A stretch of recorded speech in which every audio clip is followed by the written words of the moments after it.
All right, we are live, gentlemen. Oh, are you serious? Yes. Like I need to start the show? Yeah, I think you do. I didn't realize it was going to flip that quickly. What's going on, everybody? Hello, welcome, and thank you for joining us for anything and everything rock and roll. Of course, with a little bit of ADD. I'm Zach. I'm TJ. And I'm Robin. And you're listening to Rock Detention. I don't feel tardy. Gentlemen, how we doing? Always good. How you boys doing? Doing great. It's been a few weeks again, huh? So good. So good. Oh, As we say in Minnesota. I'm not in Minnesota. But if I was did, like, that's how I'd say it. yeah, there It'd you be go. cold if you were. Didn't see snow, though. Dude, I'll tell you what, man. It's probably low 40s, high 30s here in Nashville, and I can't feel my fingers. It is so cold, man. I still go out sleeveless, believe it or not. I don't know how Of course you you do that. would. I don't know I had to how wear you the do sleeves that. tonight. I got a hockey jersey on tonight, at least. Good. Hey, real quick, shout out to Robin. Robin, something cool happened today. Why don't you tell us about it? So my recent single is on the BMI Texas 10 Spotify playlist. And it's actually, I believe, if you go to the playlist, it's the first one, which I was really like, oh, okay. I thought it'd be much farther down on the playlist. So I was very excited to wake up to that note. Cheers, Mr. Robin. Congrats, buddy. That's awesome. Thanks, Seriously. man. We are very proud of you. Very proud. Very proud. Borat. My wife. Sorry. Borat. What's Love that movie. So what's new with both of y'all? Like, you found out what's new with me. Yeah, dude, I've been doing a lot of home recording. For some artists, and it's really been fun. I'll tell you what, recording at home is a lot different than in the studio. Mm-hmm. It's a lot more relaxed, and you can it gives you the freedom to kind of try some weird things. You know what I'm saying? Yeah. You know, because in the studio, you're timed, and you gotta. I mean, at least in Nashville, you gotta get in and you gotta get out. But it's been a lot of fun, and I'm really excited to let everybody see what I've been working on. So that's my life for you.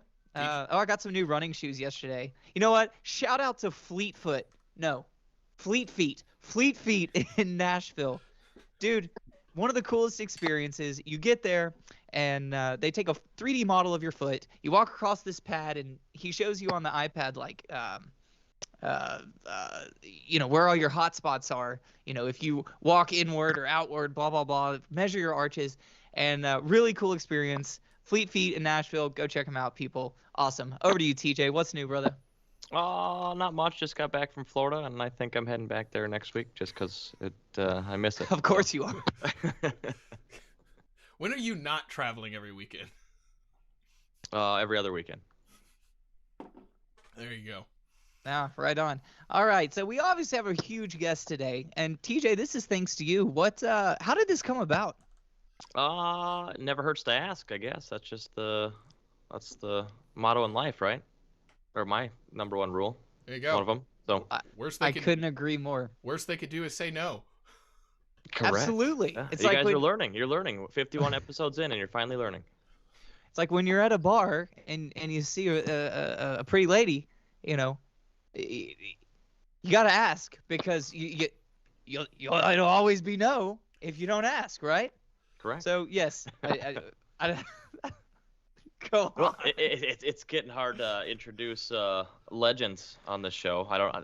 Maybe I'll get good at it one day. But Two in a row, absolutely. The doctor is officially in the house.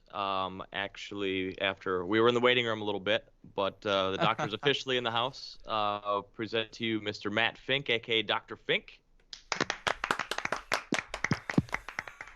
Hello, welcome. Hey guys, it's nice to be here. Thanks for Thank joining. you for being here. I like this new thing, you know, this new podcast medium everybody's doing. I've been doing a lot of these, especially during COVID, and it's always great to meet new people like you guys. Oh, It's a likewise, pleasure. my friend. The pleasure is ours. Trust us. Yeah.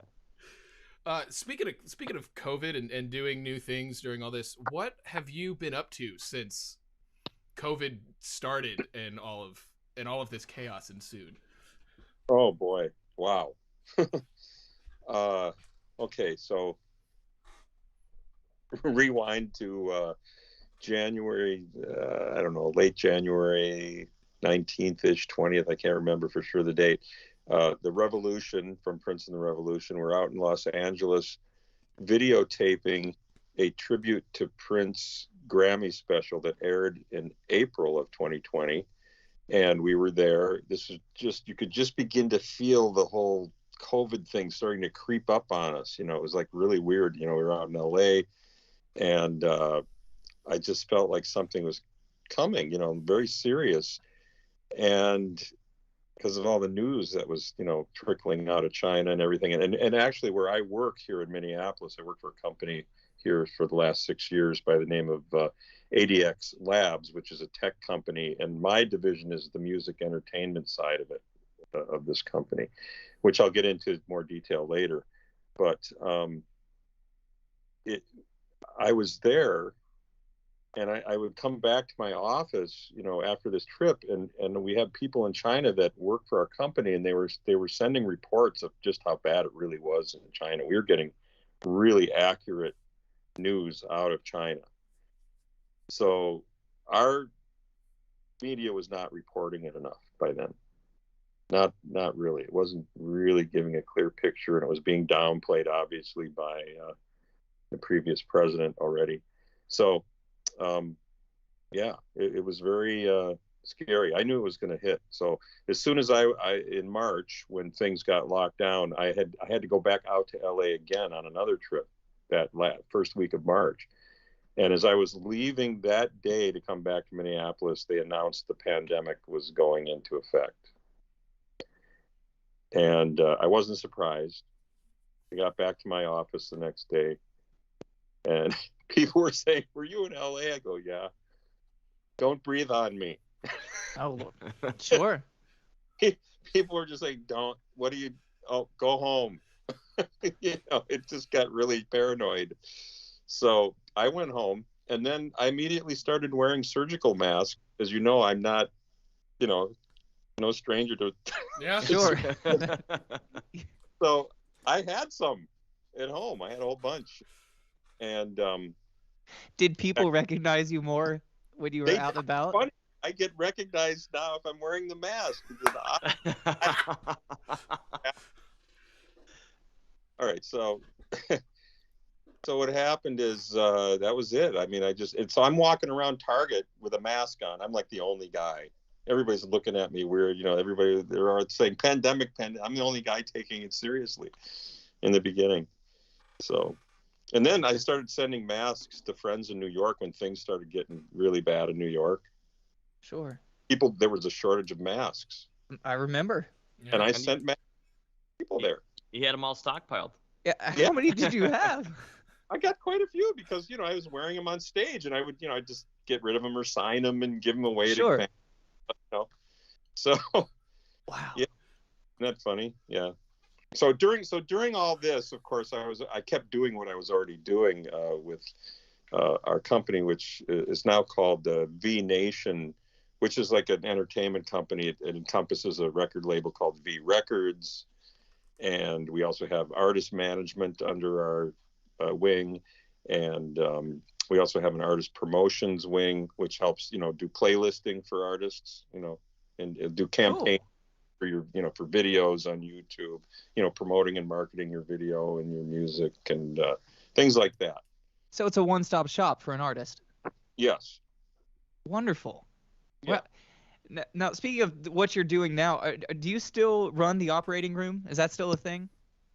Yeah, and I'm also on the sync music licensing side. That's primarily what I'm doing for the company is, you know, shopping material for, you know, we have 6 signed artists on the V Records label, and I'm working with them, you know, trying to get their music placed for movie, TV, ads, and advertising and video games, things like that. And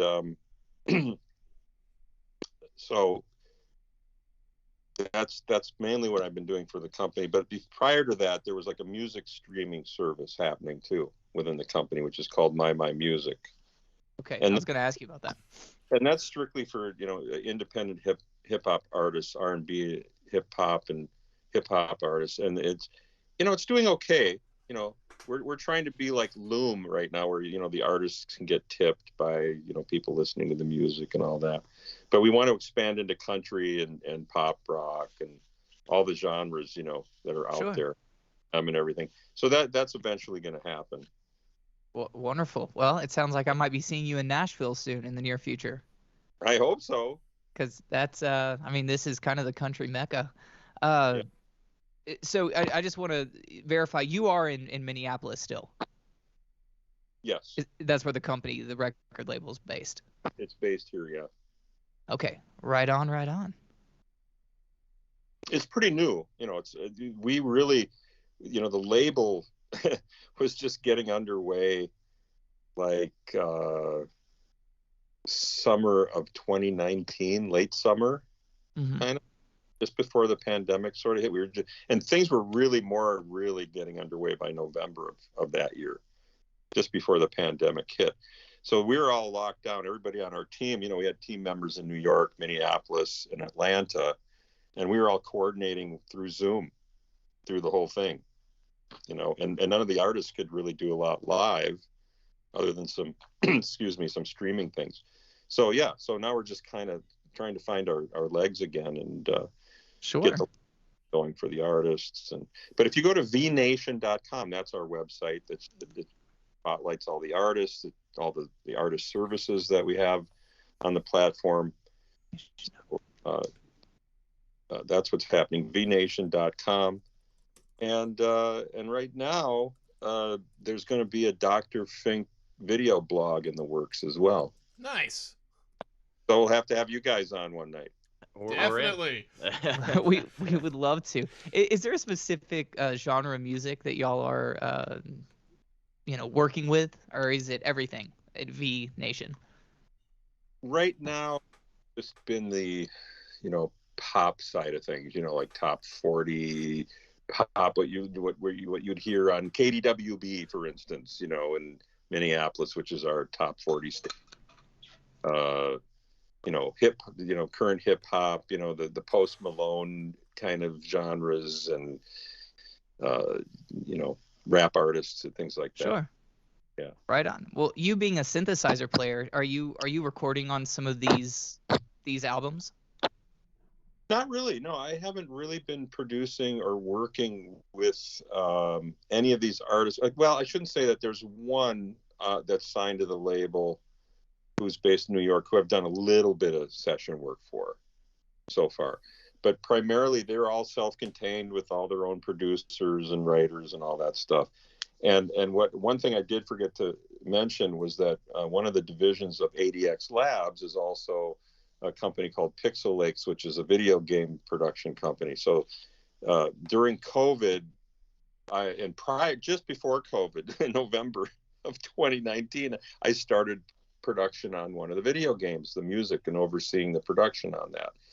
And that particular game, which is going to come out at some point here, called Rhythm Rumble, which is like a fighting game, and the characters are dancing and fighting against different genres of music. And there's 14 genres of music in this video game, and they're dressed like the genres of music that they're fighting to. That's awesome. Well, I hope there's an 80s metal sequence in this game. Of course there So it's a bunch of Sebastian Bachs and Brett Michaels running around? Everything.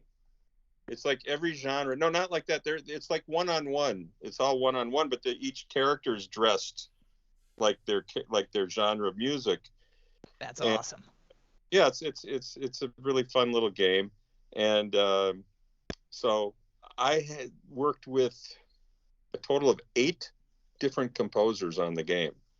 Wow.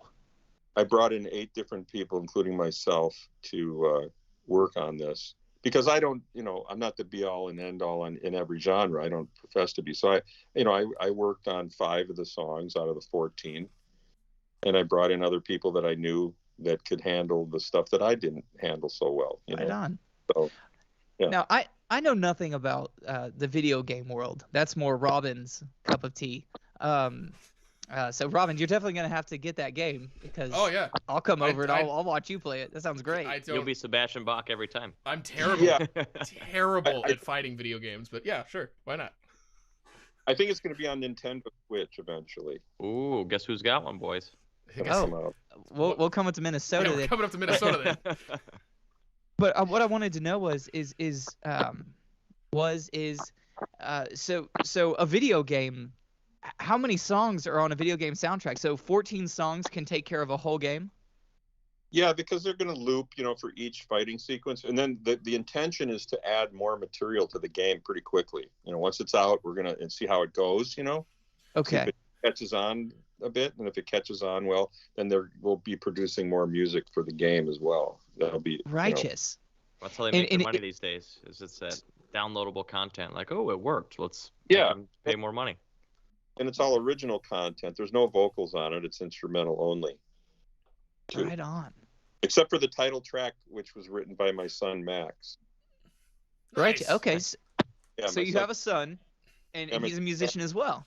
Yeah, he's out in L.A. He's a producer and songwriter out there. And he's been doing a little gigging when he can, but it's been hard, as we all know. So hopefully things will start to ramp up for him. He just had a single that came out with an artist by the name of Darko, who's an EDM guy. It's spelled DVRKO. Write that down and look it up.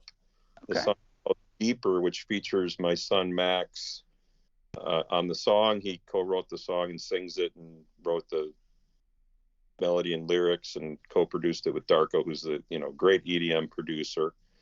And so my son's stage name is Max Millie, which is MVX MILLI.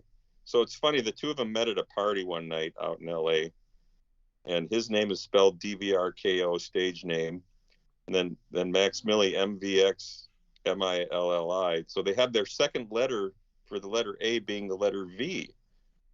So it was a coincidence. They meet at this party. You're using a V for your as A. an A. Yeah. That's really cool. What are you doing? Well, I got some music. Oh, really? I got some music. Let's listen to each other's music. And next thing you know, they're listening and going, wow, this is really good. We like each other. Why don't we work on something? I love that. It works out like that. Just networking, Networking is everything. Never hurts to ask, boys. So check that song out. It's Deeper. It's a nice little poppy EDM number. I believe it's up to about 1.2 million hits on YouTube at this time, since about end of July of last summer. That's incredible. Okay, yeah, I will definitely check that out. You know what? I've been meaning to ask you a question. I want to get onto gear now. Sure. Have you moved over to all controllers, or are you still using all the old vintage gear? I use both still. I have both. I have MIDI controllers in the studio, and I have rack mount synths, and I have regular straight ahead keyboard synthesizers from vintage times, back in the day times. Here, I've got pretty wide variety of stuff. What in particular were you using back in the Prince days? Oh, Oberheims were religiously used. I have an Oberheim for sure, OB8, and I've got all the Oberheim plugins as well that people have developed. Are they anywhere close, or is it nowhere near? Some of them are good. Some of them are decent. They're good. They do a decent job emulating, but some of them have missed the mark on certain things. Okay. So, but I've managed to program them to sound very close, for live, because I use them live. I don't bring my nice old Oberheim on tour or on the road, because it's just, I don't blame you. Well, it just gets too much to hauling it around. So anyway, yeah, the plugins, I make them sound pretty close. Right on. Some other plugins that aren't Oberheim sound close to those sounds these days. And are you just synth, or do you also do B3 organ and classical piano, and I do it all. You everything keys? Everything. Okay. Absolutely. In fact, the CEO of our company at ADX Labs, Steve Renner, he's got a side group going right now with me playing keyboards in it. We're getting ready to track his album, which is like Stevie Ray Vaughan meets AC/DC meets meets Deep Purple. That Wow. is. So You I'm had me at Stevie Ray.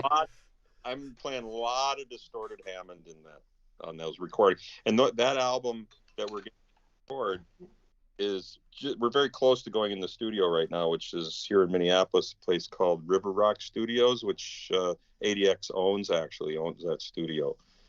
You heard of River Rock up in Northeast Minneapolis? Yeah, that name rings a bell, and I don't know why.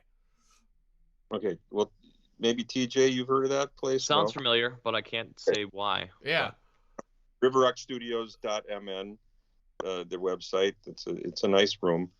Anyway, so we'll be doing that very soon, and we've got the real Hammond in there, great Yamaha grand piano, Hammond A100 actually, which is like a B3, and it's just been totally refurbed, that Hammond. Oh, right on. Yeah, it's good. It's fun. Love a good Hammond. Yeah. So I love a good ham. I'm sorry. Is that a bad joke? 'Tis the season. Good what? What'd you say? I missed that. Oh, I just said I love a good ham. Oh yeah. I tell dad jokes, so. Actually, well, anyway, we won't get into that. But TJ, what you got going? I was actually, not to backtrack, but I was gonna ask, like, how do you go through your head when you're like writing an instrumental for a video game? I'm curious.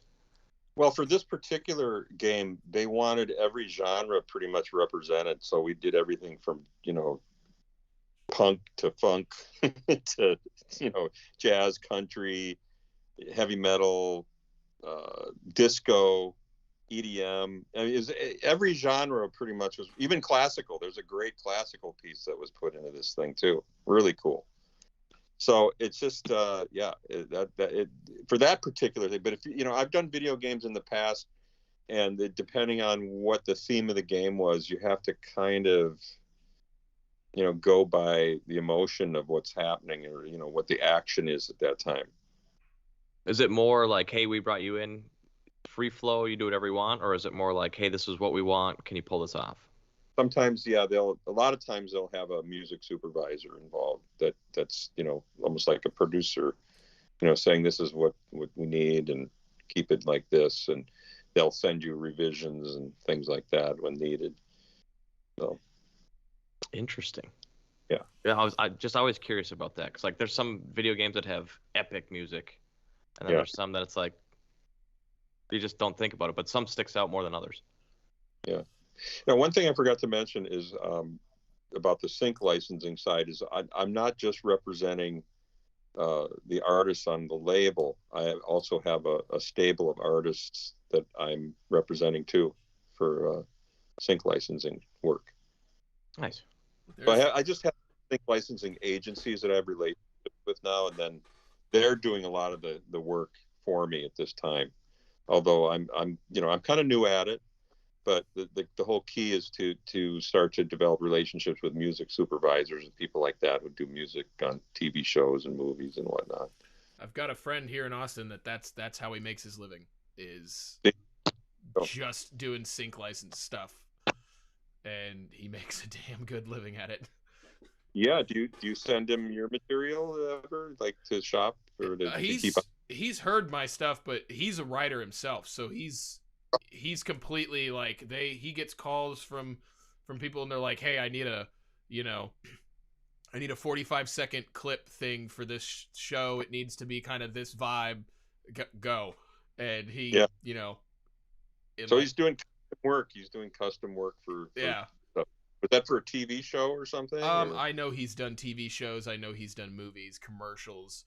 He's a hip hop artist in his own right, and so he's got a massive catalog of stuff that he just shops out. And he's the one. He was the one who beat it into my head. He was like, "Always own your masters." I'm like, yeah. I've done a few music libraries myself. That for some people, sync libraries. But I really want to get more and more into music for film and documentaries. I just did a short film recently about COVID, actually. Music for that's coming out soon. And then there's a documentary, also a medical-based documentary coming out on Netflix that I'm doing the theme song for. Fitting. Nice. Is that movie a documentary style, or is it like a scripted? It's not a movie. It's a actual documentary. Yeah. And the title escapes me at the moment. I'm sorry. In fact, I was just talking to the guy who's doing the editing right now. So they haven't sent it over yet for me to work on. So it'll be a little bit. When you're scoring for, let's say, this documentary, do you is there a specific program that you have up on your computer do they just send you a .mov and you're playing along to it? How does that work? Exactly. You can just bring it right into Pro Tools and lock right up to it immediately. It just comes right in. You just import it right into it, and then the picture's right there in Pro Tools. And I didn't know Pro Tools did video. That's incredible. Yeah. Right on. There, I was talking with, I think it was my friend Andre, who's another studio engineer here in Austin, and he was telling me that Pro Tools is probably going to be releasing a massive update soon. That's going to have a lot more of video incorporated into it. Yeah, right now, you can just bring anything in that you have to play against and it'll lock up just fine. It's not for editing by any means. It's not like, Final Cut Pro or anything for doing within Pro Tools on video. No, but yeah. So lately I've been working on a couple Christmas songs for people. We like Christmas. At least I do. I don't know about these guys. Yeah. These are just standards that they wanted to rank on, put out for singles. It's good. It's beginning to look a lot like Christmas, and I'll Be Home for Christmas. Those are the two we've been working on the last weeks. Isn't it funny how Christmas songs, when was the last that we consider that's a classic Christmas song? New one. Just any when was the last one that's kind of in when you listen to Christmas radio or anything, it comes on and you're like, yeah. The last one was Mariah Carey. That was the last song that entered the playlist and just Christmas hit. That was the last big hit. Yeah, it was huge. And it's other than that song and Last Christmas from, I think that was Wham or Wham. Well, George Michael technically, I believe. I can't remember if it was Wham or George Michael. I don't know. But then you had Paul McCartney's Simply Having a Wonderful Christmas Time. And then it jumps back to the 1940s, 50s, and early 60s with stuff. It's time, boys. It's time. Yeah, there has been a new really kick-ass Christmas hit in a while. Yeah. But it's funny. I heard the Christmas version of Funky Town yesterday. Someone sent me. I thought that was hilarious. Interesting. Yeah. Apple. If you go on Apple, you can find the song Funky Town, every genre practically, and on one page. That someone put it out this crazy compilation of all genre versions of. That's hysterical.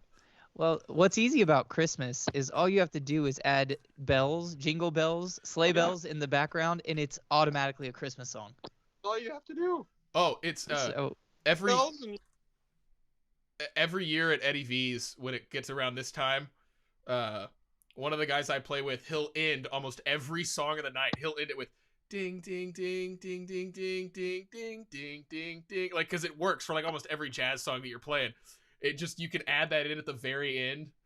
And last year was the first time someone was like, why do you do that at the end of every song? And we're like, we've waited 3 years for you to notice.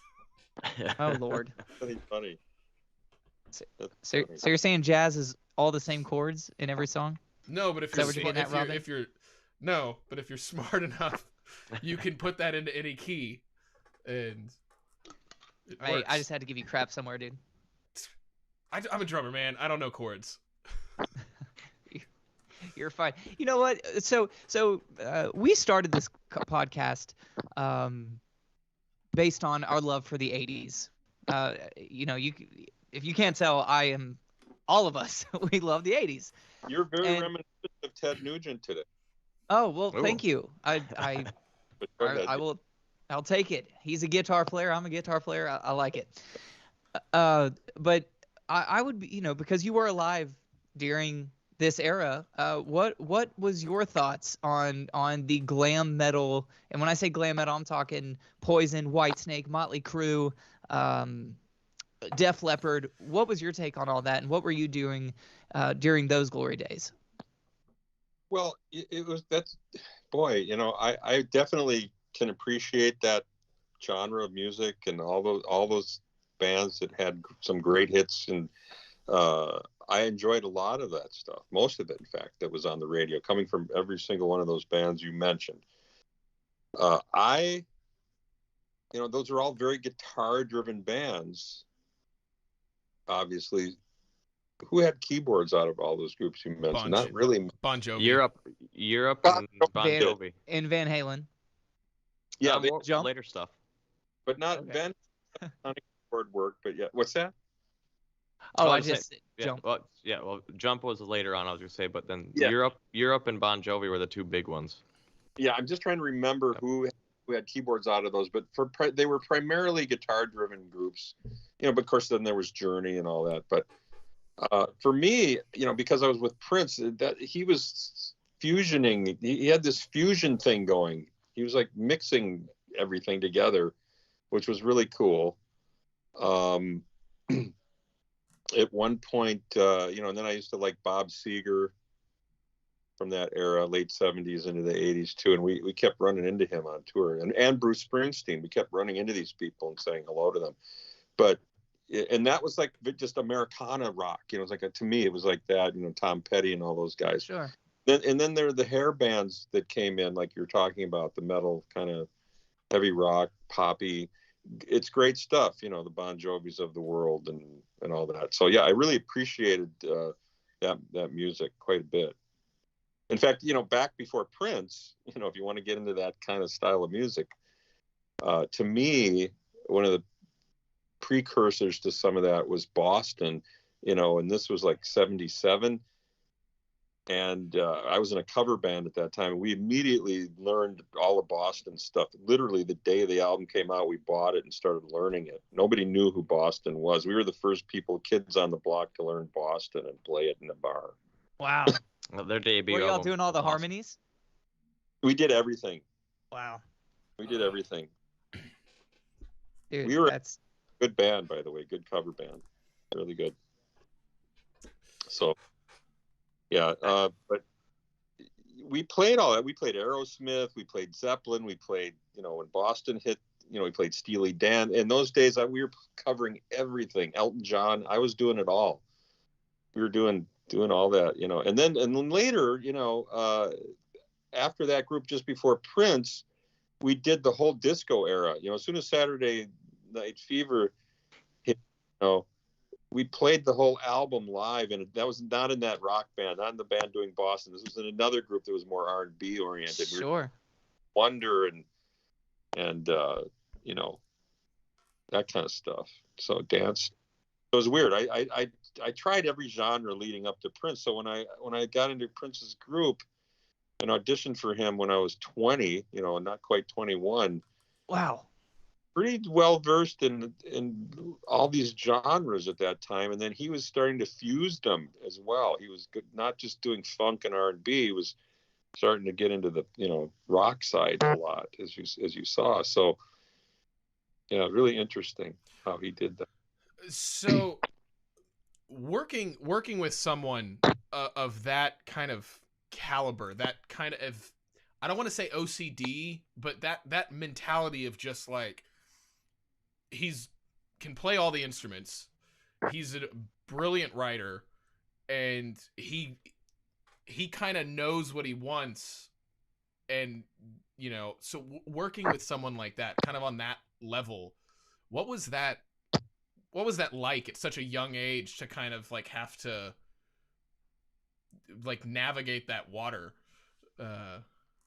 You're just, you're there hopefully to contribute to what his creative vision is, A, which is what I, always aspired to, and B, recreate what he did in the studio by himself too. Mm-hmm. And you kind of had to, get to know him and also learn his technicalities. And, for me, the one thing that he liked about me, I think that, which is one of the reasons he hired me, was at the audition, I wasn't afraid to ask him to show me a keyboard part. I said, I can't hear that part, that it's too buried in the mix. Can you show it to me? Mm-hmm. He probably appreciated that. He did. He said, "You're the first guy I've auditioned who actually asked to do," because some of these other guys couldn't hear it either, but they didn't want to ask me to show it to them, Wow. And I said, yeah, well, there you go. And I said, yeah, show it to me. So in about 15 minutes of noodling with him, I learned the part, and I think that impressed him. So I think that's one of the things he liked about me. So I don't know, but believe me, there were times when we rubbed each other the wrong way, just like with anybody you're working with. Sure. But I worked with him for 12 years, and it was a great relationship for the most part. Were you all tight outside of the band? Like would y'all go hang? Absolutely. Right, I love that. Did you show up as Dr. Fink, or did that come later? It's interesting. He really had this way of marketing himself, and it was just to be in his character all the time. So he wanted the band members to be in character all the time in public. So, as things got more and more successful, I was the doctor in public whenever possible. And now during the pandemic as well. Sorry, that was a mask joke. Sometimes I do dress up in my scrubs just to see what it feels like, again. So, just kidding. Or are you? At the beginning, what types of venues were y'all playing? And then when he blew up, like, was it overnight y'all went from clubs to arenas? Yes and no. I mean, there was a progression, obviously. In the earliest gigs, the very first gig we ever did was a very small, like 250 seat theater in North Minneapolis, where we had to play for the Warner Brothers executives flew in to check us out for the first time, and general public came to that. And then later they just put us in. About a year later, we did showcase clubs around the U.S. So these are smaller venues, anywhere from 300 to 600 to 800 seat kind of places. Sure. And so from there, we managed to be teamed up as an opening act with Rick James. Wow. Late 79 through spring of 1980, that tour went. That was like a good 6 months or so on the road with Rick James across the U.S. And so that was our first taste of arena, concert like. And that was really interesting for us. Do you prefer arenas, or do you prefer smaller, intimate venues? Well, theaters were nice. Any theaters are decent to me. Clubs are okay. Good sized clubs. That's fine. I don't mind the arenas though, because the sound can be great in the arenas now. Especially just with ears. Stadiums on the other hand, I'm not wild about, or indoor dome stadiums. Those were difficult back in the day without in-ear monitors. Everything was echoing back. You'd have this back that could be confusing. So yeah. What year did you switch to in-ears? Because I imagine it was wedges at the beginning. During my tenure with Prince, we never went to in-ears because they weren't really available yet. By the time I left, they were just kind of coming in, and he didn't really want to do them. He wasn't interested in in-ear monitors. And then later on, I started using them, with other people down the road. Right on. Wow. What was stage volume crazy on that gig? Yeah, but it was clean. It was like really super clean. You could hear everything. but like my personal wedges were always at a good volume, but Prince liked to have side fill monitors on either side of the stage that were just like having full on PA, washing over the stage. Sure. So I would get that. I would get some of that side fill stuff, but that was primarily for him. But you could feel the bass in your chest, no question. Wow. Yeah, it's pretty intense. Always makes me a little uncomfortable when I can actually, like, when I'm on stage and I'm playing bass, if I can feel it, I'm just like, if it's too much, like a little bit's great. A little bit you can feel where it is, but like, man, Zach was with me one time when we went into a club, and I literally turned to him and I was like, dude, I have to leave. Like, this bass is literally causing my heart to feel weird. Barcelona. Yeah. Was it Barcelona? Yes. In Austin? I couldn't do that. That was crazy amount of bass. Is that club still there? Probably not. Most of the clubs on 6th Street aren't. So. Oh man. Have you ever played 6th Street, sir? Is this in Austin? Yeah, in Austin. Yes, sir. I've never played there, but I was at South by Southwest in 2018, and we had one of the, I can't even remember the club, but we were featuring some artists in one of the clubs along there. Right on. Yeah. Did you enjoy South by Southwest? Yeah, sure. I think 2018. Sarcasm? It's like going to the Minneapolis State Fair, kind of. Okay. There it is. Okay. I think he's been hiding his accent all night. I think 2018 was the. What was the earlier question? Sorry. I don't remember what my earlier question was. Yeah, what? I don't know. See, we have a lot of ADD on this show. A lot of it. Something about South by before that. There was one other thing, but that's okay. Don't worry about it. Well, I think I was gonna mention something that I forgot what year it was. This would have been like 2012 or 2013. Prince did like a pop-up show at La Zona Rosa. Do you remember that, Robin? Yes, do. And there was a line like 2 blocks down the road. Wait, was it La Zona Rosa or was it the Belmont? Nope, it was La Zona Rosa. Because I know he played the Belmont. Yep. I have a story for that one. Well, let's hear it. Because that was a private party, and so my dad contracts musicians, and he's been doing it for 50 years. And so I think probably late 90s he teamed up with an events coordinator, a private events coordinator here in Austin. And so this one party, the guy wanted Prince, and so went through all the chains, got that, and so the Belmont it's an indoor. It's got an indoor section, but it's mostly like you walk in and it's this long shotgun kind of to the back where it opens up, and there's a stage back there. Well, Prince apparently pointed at the center of the stage and was like, I want to enter right there. So the guy paid to have the wall knocked out behind the stage so that Prince could enter right there. And it was just like, and the guy just was like real nonchalant about it. He's like, whatever he wants.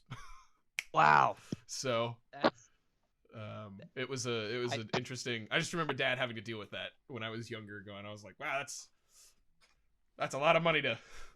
But if that's what he wants. Does that sound like something he would do or say? Sure. Right on. Right on, man.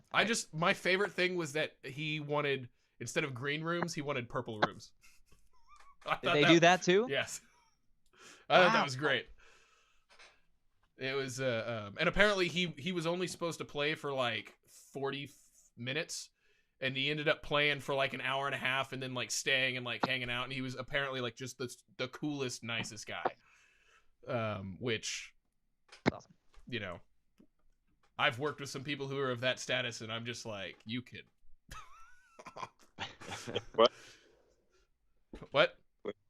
What did you say about him? Oh, no, not Prince. Not Prince. I was saying... Yeah, what did you say about Prince, Robin? I said nothing about Prince. I said I've worked with other people of that status, and at the end of working with them, I'm just like, you could just cough. Like, I don't like you. Oh, I see. Okay. Yeah, but it's always cool to hear when someone of that level is just a kind of a cool guy. No, Prince was a lot of fun to hang out with, and he had a great sense of humor about him. That's always one of the favorite things I liked about him. He just liked to be funny. He really, I always said once he started doing movies, he should have done a comedy, like buddy comedy routine, movie with somebody like Eddie Murphy or somebody. Eddie Murphy was a huge fan of Prince's and used to come to our shows in LA. Whenever we played there, he'd be backstage with us hanging out. And to me, that would have been a great thing to have Prince and Eddie in a film. That would Totally. have been hilarious. Yeah. Think Would about have if been great. Beverly Hills Cop had Eddie Murphy. Beverly Hills Prince. There you go. Have Prince as a character. And it's funny. I just watched Under the Cherry Moon a couple weeks ago at Paisley Park. They had a special event. It was like an anniversary showing with a full-on audience, and Bobby Z did a Q&A before the showing of the film. So that movie gives you a glimpse of Prince's humor. The film was panned, unfortunately, due to various reasons, but it still is entertaining. So in hindsight, when you see it now and you watch it, there's some funny moments in there, between him and Jerome and the characters in the movie. Have you ever seen, any of you seen Under the Cherry Moon? It's been a while. I'm writing it down. Yeah. I actually on the plane, what was it, 2 weeks ago for Thanksgiving, flying back from Denver. Sun Country doesn't have Wi-Fi, but they have like movie selection. Yeah. And I had my phone up and I was like, Purple Rain? It's been a while. I'll watch it. Wow. Yeah. So Under the Cherry Moon, at the end credits, there's a video of the song Mountains with the Revolution in that as the credits roll in that film. Roll. Very cool. Yeah. Well, definitely gonna check that out. That's on my now growing movie list. So now I have to watch the second and third Bill and Ted's Excellent Adventures. Yeah, you guys still are haven't never done gonna- that yet? Yeah. I started the second one. Anything I tell these guys to listen to or watch, they're like, we'll do it. And then it's like, yeah, I always listen to what you send me. I just don't respond most of the time. fair enough. How about Sign of the Times? Have you watched Sign of the Times yet? Anybody? Writing it down. Anybody? That's I'm gonna hold on. it's been a while if I have. Okay, great Prince concert film. Okay, then no, I 19 haven't seen it. I'm also in that. Okay. It's a live concert called Sign of the Yep. Times. Yep, Okay, right. right on. Dude, this is Oh wait, I should make an announcement about this. This is even better. So in 1985, the Revolution played in the Dome Stadium in Syracuse, New York, on the Purple Rain tour, and there was a live satellite feed that went. I think it went nationwide, or maybe to Europe only. I don't remember exactly. I need to get detail on this, but it was released on VHS and then later on Laserdisc Ooh. in the 80s. Ooh. Now, the Paisley Park estate, Prince Estate, has taken all of that footage and remastered it and remastered the soundtrack in Dolby Atmos, and it will be released in June. And there will be a special release event with the Revolution there in very cool. probably in LA. Well, So Sounds we're like we gonna have have to to go. come to it and do the show live from the red carpet. Sure, why- Hey, you know what? I believe if you don't put things out into the universe, how are they supposed to happen? and it never hurts to ask. that's very true. You know, I want to see Paisley Park, so I got to get out to Minneapolis. I want to come see it. Do you frequent it? Do you go every once in a while? Well, yeah, I'm out there at least several times a year for events and stuff. They've been having me do stuff there, and Bobby Z is here. Also, the drummer's from Minneapolis. He's here still. So he and I are called upon to do some things from time to time out there. Right on. Yeah. Yeah, Robin, we got to get up there. Yeah. It's yeah. There's several studios on my list of, that I was like, okay, I want to go see this studio. and Paisley Park's been on it for a while. Oh, besides Paisley? Oh, you mean like other studios? Yeah, I've got a list of like 15 studios around the world that I just want to go and. I was at Peter Gabriel's Real World facility back April of 2019. Wow. If you want about a badass room, Go that on. was really, but I can't. You have to. You just have to. It's just amazing. The control room itself, the Studio A, because there's like a Studio B, which is really cool, but the big A room is just huge. I mean, it's just like this massive U-shaped SSL console, and there's a full 180-degree window array in front of that as you're looking out onto this big pond that's out there. It's like there's this whole, it's on a bunch of acres. I can't remember how much land it's on, but it's like a whole estate. I mean, you can just go all over the place and walk around, and there's water flowing. And wow. It used to be like an old, I think it was like originally an old flour mill or something like that. And they used the water for power to grind flour or do all kinds of stuff. It's a really amazing. You got to look it up online. Just look up Real World Studios and look at the website, and you'll see what it's all about. Absolutely. Yeah. Your years of recording at many studios, I'm sure, all over the U.S., what are some of the ones that stand out the most to you?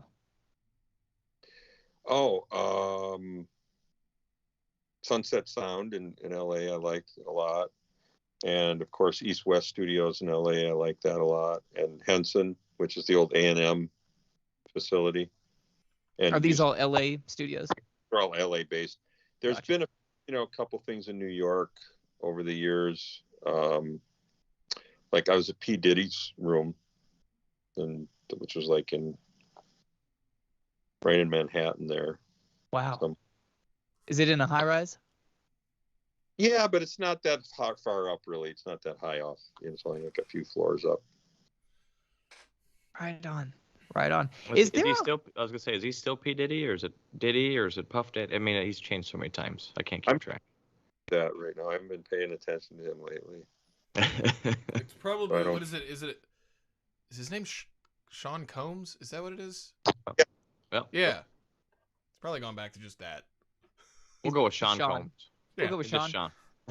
Sean.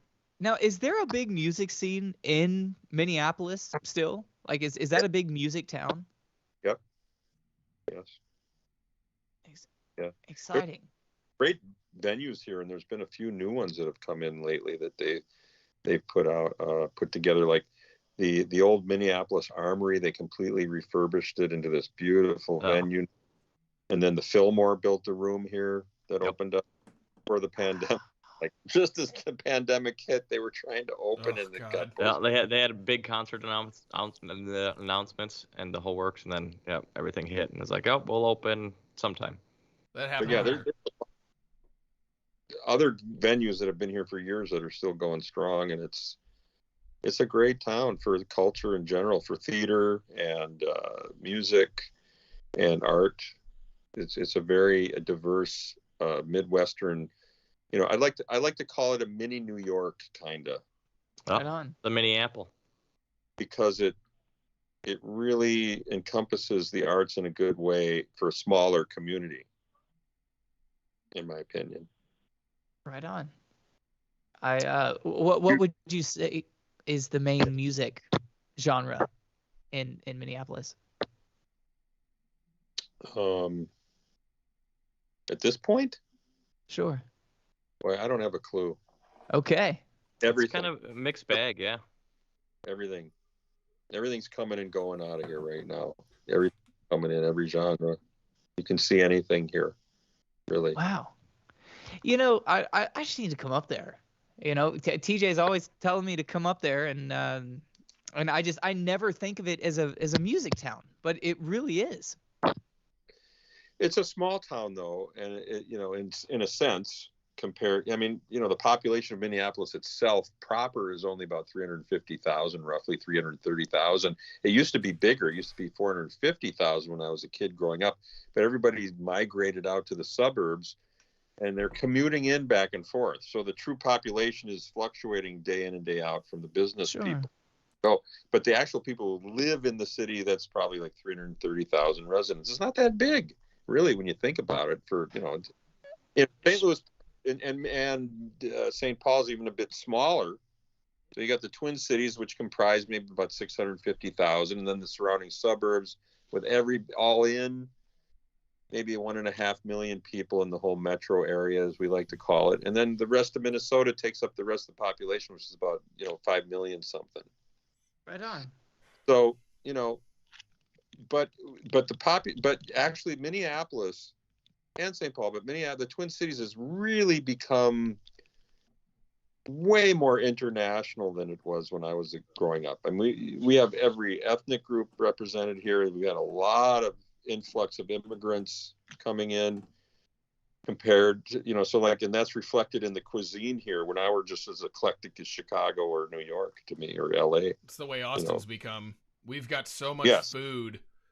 So I'm glitching again. I don't know what's going on with my camera feed. Well, last time I was in Minneapolis, I had some incredible mozzarella sticks and a pulled pork sandwich. What else did we get, TJ? Yeah, what did we get? Where were we? Beer? The Lion? Lions Pub. You ever been to Lion's Pub? Sure. Okay, so that's a famous spot. Right on. And then we got a purple snurple or something? Purple Hooter at the Loon. No, this is Lion's Pub in it's right down the street from Murray's Steakhouse. Oh, that one. Yep. Okay.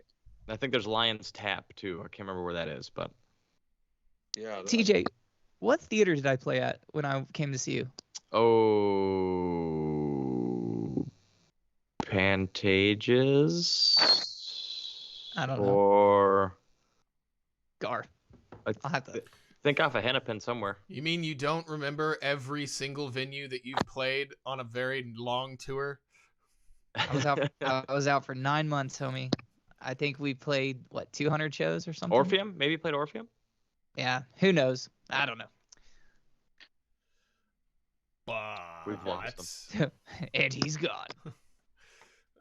Island?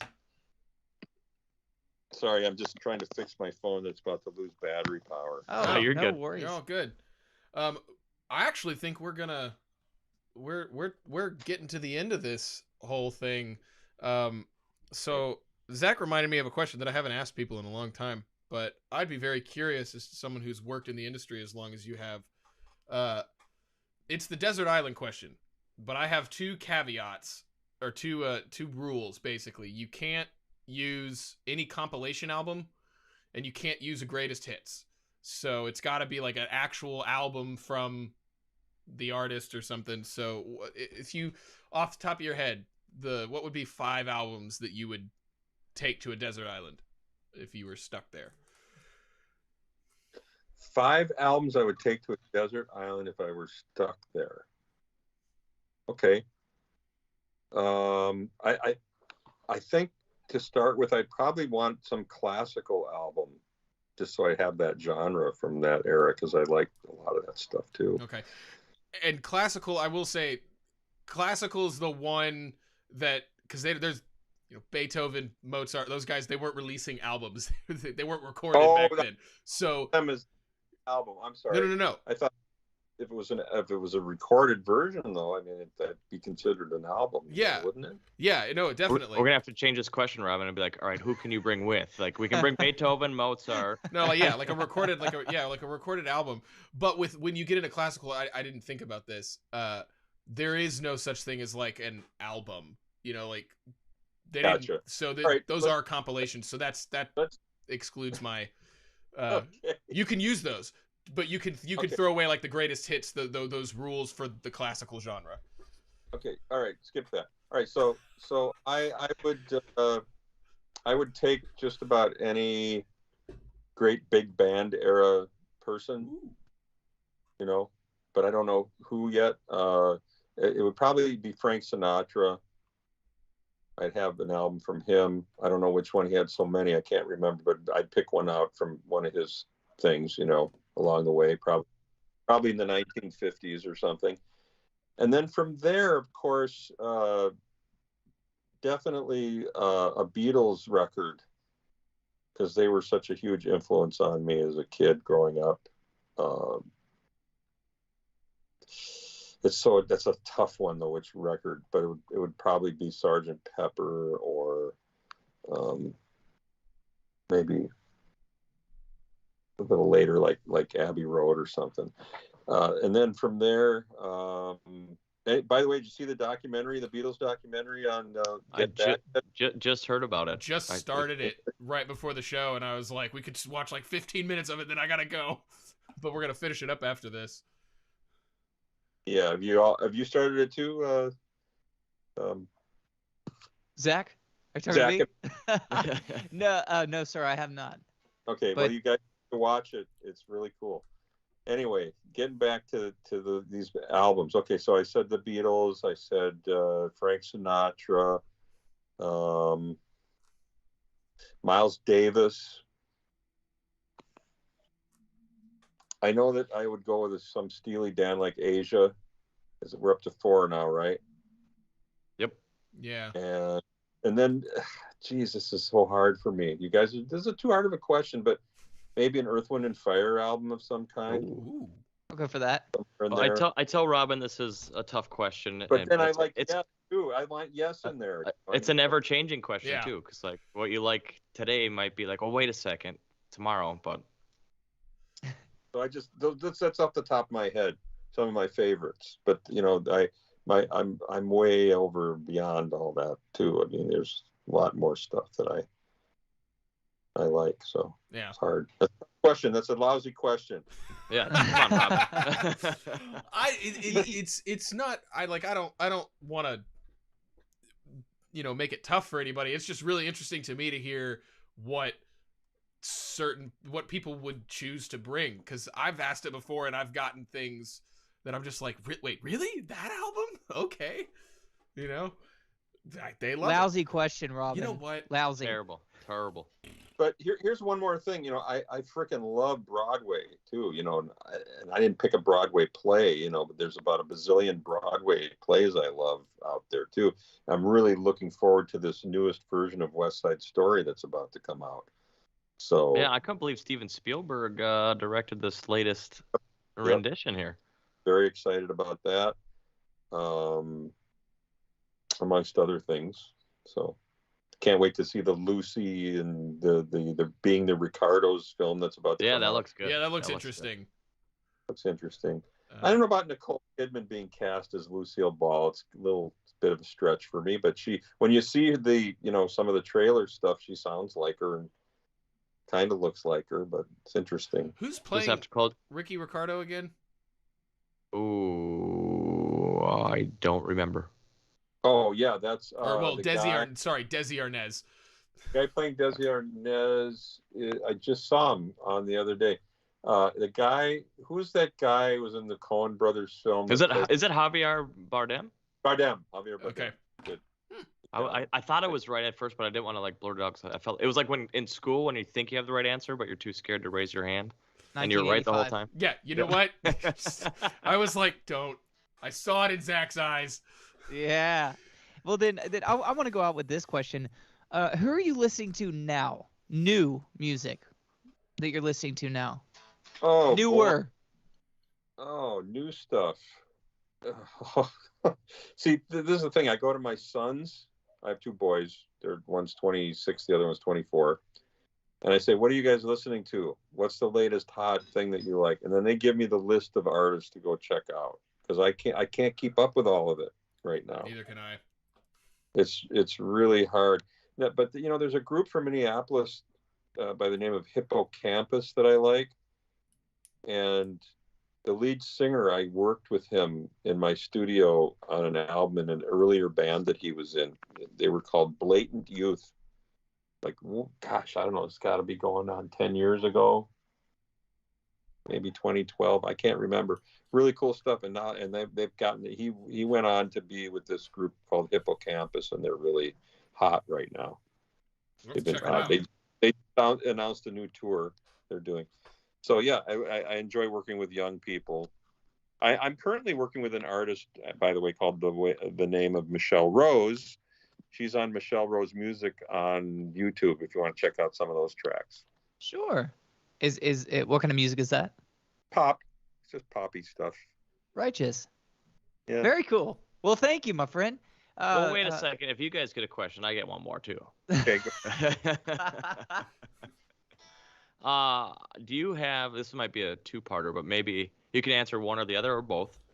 Favorite venue you played, say Minnesota cities area, and or favorite song you did with or without Prince?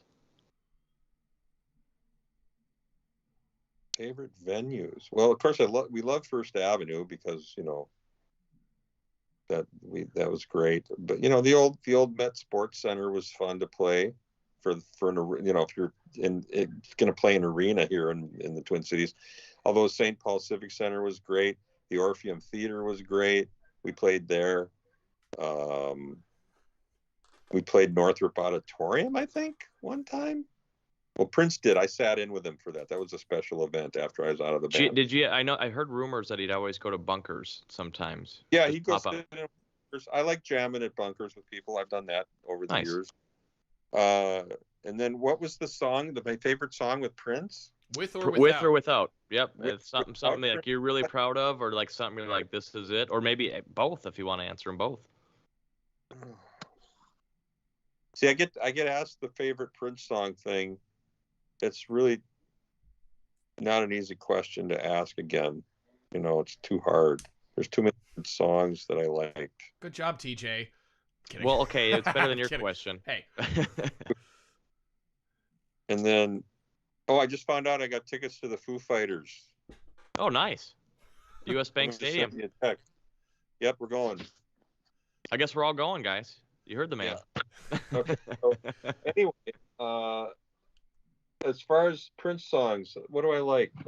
When Doves Cry, because that was a challenge to play the solo on that one at the end. Songs I played on for other people, though, or worked on in the studio. Is that what you're saying? Mm-hmm. Yeah. Anything like you're like, this is like my art. There's a song called Funk. Is it Funk 808 or Funk 108? Yeah, Funk 108, which was on the 4th Lip Sync album, which is out of Minneapolis. Those were the guys who did the song Funky Town. Nice. Nice. That's all I can think of. I played on other things over the years, and it's not striking me at the moment. All good. I just figured that was my ending questions. Okay, cool. Right on. Well, my friend, thank you so much for being here. We really do appreciate it, and it was a pleasure meeting and talking with you. Hang tight, and we'll say our goodbyes. Yeah. Absolutely. For everyone who tuned in, thank you for being here. God bless you. Have a wonderful week, and we'll see you very soon. Over to you, Mr. TJ. Thanks, Matt. Thanks for blessing us with your presence. Thanks for the doctor being in town. And love you guys. Do the like, subscribe thing, whatever, blah, blah, that we hate to plug every week. And over to you, Robin. Thank you so much for coming on. And this was a lot of... I always enjoy talking with the people who are like in the band of the big person, because it's always interesting to hear their side of the story and their side of their view of everything. And it's just fun. So I thank you for coming on and sharing with us. If you are watching, please follow Matt wherever he is, and then follow Max Millie. Check his son out. Listen to that Darko collab that he did. Darko. And yeah. And we'll see all of y'all next time. And yes, for those of you wondering, those are fully automatic Nerf guns in the corner. For none of you wondering, and of course he's got a flashlight. Of course, I darkened the room a little bit. You can't see him anymore. But yeah, we'll see y'all next time. Class dismissed. Class dismissed.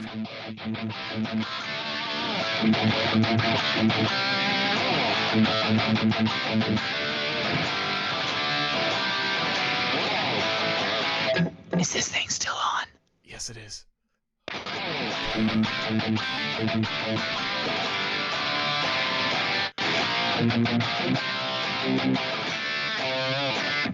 Now is still